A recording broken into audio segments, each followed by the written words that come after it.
How to fix screen flickering issue in Realme 13. So let's start the video. First of all, open settings. In settings, scroll down and here you can see the option display and brightness. Now click on it and then here you can check your auto brightness. If you turn on your auto brightness, then turn it off.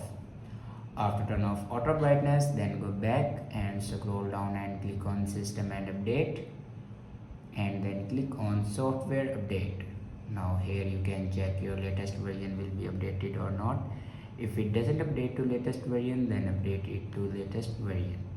After update a latest version, then go back and click on backup and reset and click on reset phone and then click on reset all settings. Now here enter your password to reset your all settings. After reset all the settings, then go back to your home screen and restart your device. For restart your device, press and hold power button and then swipe up to restart your device. After doing these steps, your problem will be fixed. I hope this video is helpful for you. Thanks for watching.